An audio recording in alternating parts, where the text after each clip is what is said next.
Hi everyone, just a quick checking in.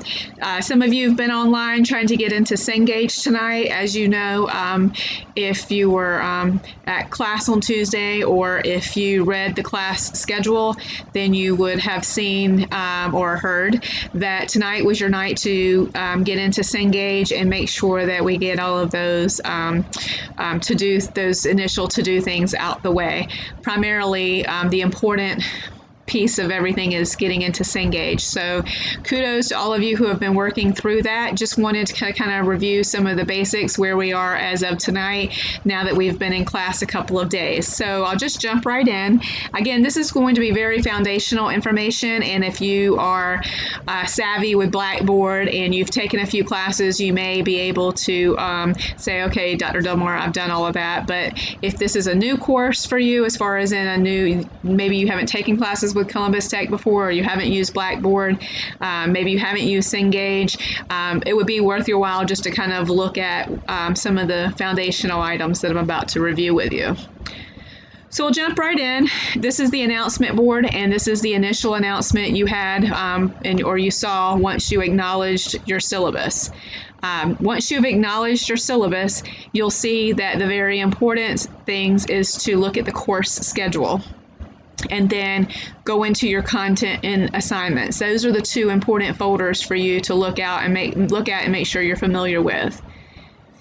Working in Cengage, that was what tonight was for you to go to the library, the bookstore, the computer lab, phone a friend, hop online with me, whatever you needed. This was the night to kind of work through some of those things. So what were you supposed to do after you get into Cengage, or what will you do once you get into Cengage? You're going to click in the folder that says Contents and Assignments. And you'll see that's here. Okay, we'll come back to that in a second. And then you're going to click on one assignment, which directs you into Cengage. So you need a Cengage login. You have to purchase the Cengage textbook, the Cengage license.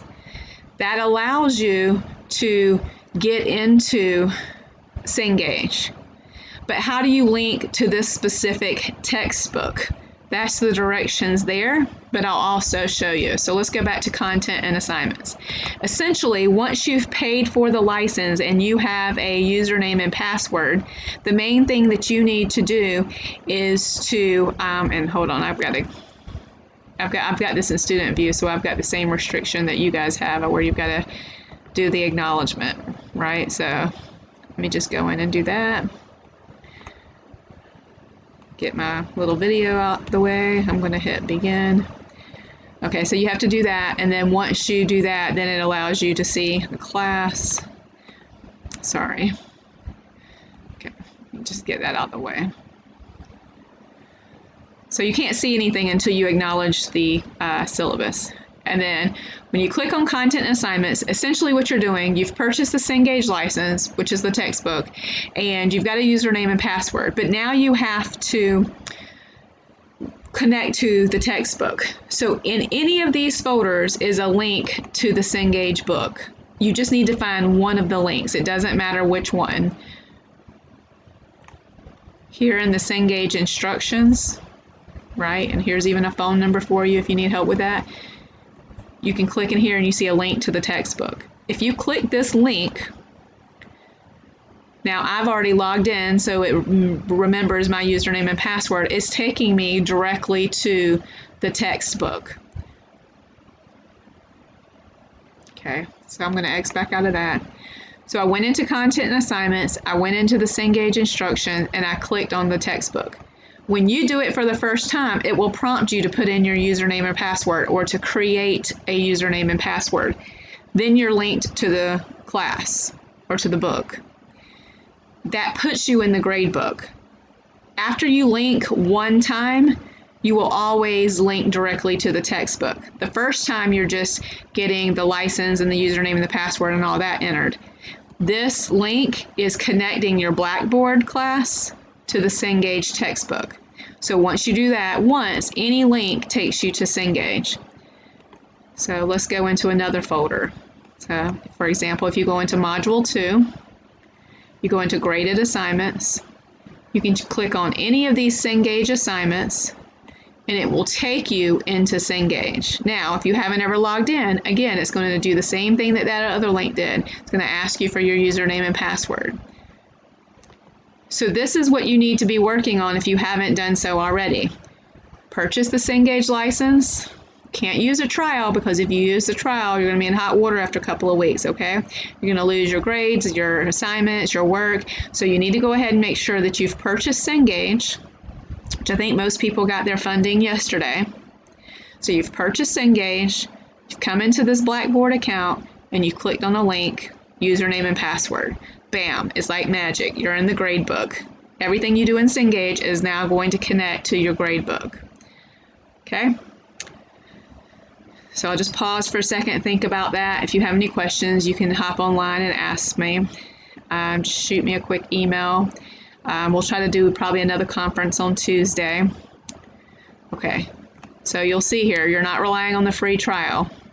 I know that this is, for some of you, easy peasy, but for others, maybe they're not as familiar. So for those of you who are more technology savvy, or you've been to Columbus Tech before and you've used Cengage, etc., just bear with us while we get everybody in the same place, because my goal is just to make sure that everyone is at the same stage when we start our classwork.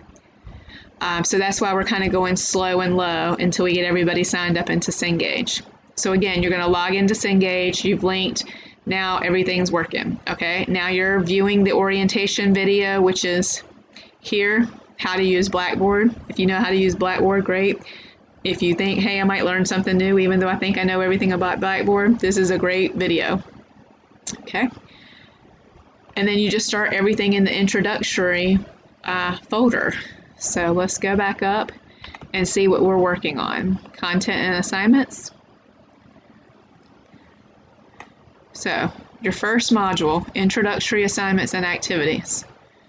Now each folder has kind of an overview here, but then you also have to click into the folder. When you click into the folder, you're going to find everything you need to do. You need to do the introductions discussion board. Oops, I didn't put the due date there. I guess I got to go back and do that, but it is on the main page. Let's see, I think I put it here. Yeah. So your initial post is due by January 19th, and then your replies are due by the 26th. Let's go ahead and fix that right now. So you guys get to see magic happening, right? So what did we say, the 19th? Oops, can't spell tonight. January 19th. And then I think we said the 26th is what that other page said. Okay, let's save that. And we'll go back and just check it. So you get to see how everything works, right? All right, yes, 19th and 26th, that's your discussion board. Okay, so this is a post first discussion board, which means you have to post first before you can reply, and you have to do all of the parts of it to get full credit. So you're in a learning community. Any discussion board that I have, you have to fully participate, and you have to participate on time. You can't really get late credit on a discussion board because it's supposed to be interactive, okay? So that's the one thing you cannot be late on or not do is a discussion board. I mean, you can not do it, but you'll get a 0, and nobody wants that. Zeros are really bad for your grade point average. It's always better to do something and not get a so great grade than to not do it. But this is an easy discussion board. You're just putting your first and last name. Tell me about your school or work goals. You know, what are you trying to do in life? Because that matters to me because we'll talk about next week what history means and how you can apply it to real life. And so for me to make some connections, I need to know what's important for you. And then use this idea to share about yourself. In the future, what would you say? What would historians say about you? So what's important? And then as you reply, make some connections, share some commonalities. You'll be really surprised at people who have lived in places that you've lived, experienced some of the same experiences, and this is your opportunity to make that connection. And then obviously we already said the Cengage part is here, so that's what you had time to work on today. Alrighty, so that's your introductory assignments and activities. So we're going to go back to this main page. Okay. And as you see, that's exactly what was posted here. And then when you're done with that, then you're going to start working on Module 2. And Module 2, of course, you're going to read. I'm going to give you some lecture, and you're going to do graded assignments. You can see that there's 3. And I think that's about it for me. I mean, the course schedule, I've emphasized before here, that's important, that you keep up with the course schedule. And the syllabus you should have already read because you wouldn't be able to get to anything. And then always keep up with your announcements, please. Right? Keep up with your announcements. Super important. Okay? Always going to be up to date. If you're emailing or texting or coming by the school to ask a question and it's posted, then I'm going to think, wow, this person didn't even bother to log into the class to find out what was going on, and you don't want to be that person, right? So, okay, I'm going to log off now and shoot me an email if you have any questions. If not, you'll get an announcement from me on Sunday, okay? Next announcement from me will be on Sunday. Take care. Have a good evening. Bye.